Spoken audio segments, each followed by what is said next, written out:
Bumili kami ng prutas Ate Dandang para hindi kayo magkasakit. Kasi mahirap na may sakit na si tatay, tapos magkasakit pa kayo. Ate Dandang. No? Saka ano, mayroon pang nagpapabigay ng tulong para sa inyo. Yan, galing kay Tina ng Murrieta, California.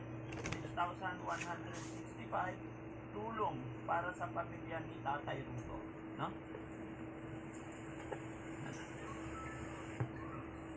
Total, 6,165. Bahala ka na po Ate Laika ha. Ito yung 15 pesos. 1, 2, 3, 4, 5, 6,165. Okay? Galing po yan kay Ma'am Dina ng Murrieta ng California. Ma'am Dina, Murrieta, California, maraming salamat po sa tulong ninyo saktong-sakto kasi alam ko walang-wala ng pera. No? Ano masasabi ni ate? Maraming salamat po, Ma'am Dina Murrieta. Ma'am Dina Murrieta, ma'am.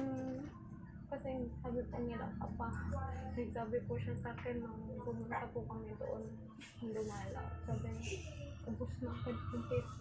Sabi ko, hindi po din kasi yung mga bilhin daw po ng gamot niya doon.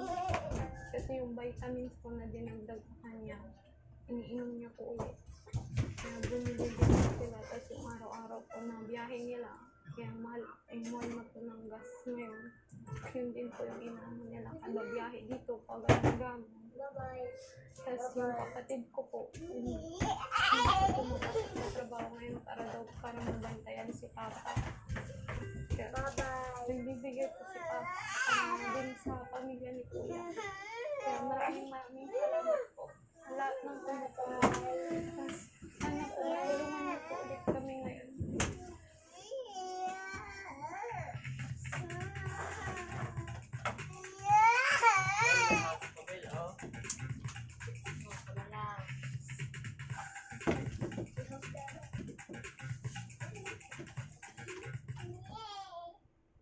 Lahat ng nakikita mo, libre lahat. Mula sa matinding paghihiganti hanggang sa nakakakilig na romansa. Walang katapusang dub na serye, malinaw ang kalidad o tipid sa data. Maayos ang streaming sa anumang network. Walang internet, walang problema. I-download ang mga paborito mo at manood. Kahit kailan, kahit saan. I-download at i-unlock ang susunod mong kabanata ng libre.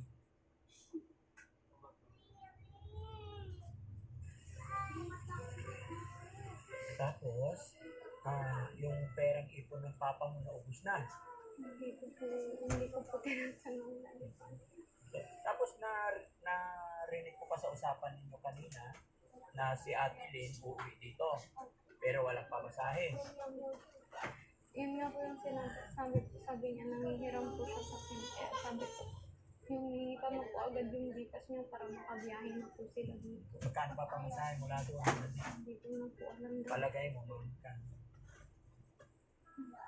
Sige, ganito yan ha. Para may magbantay sa tatay mo, magbibigay ako ng tulong para sa inyo ha. Bigay ako 10,000. Sige. 10. Para sa lalong madaling panahon, makauwi yung ating. Dahil alam mo naman, mula sa pool talaga mga kababayan, gusto ko talaga may kapatid.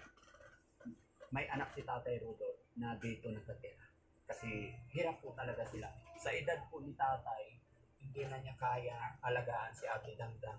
At ang iniisip ko dito, pagka walang magbantay kay Ate Dangdang, baka pati si Ate Dangdang is magka-problem.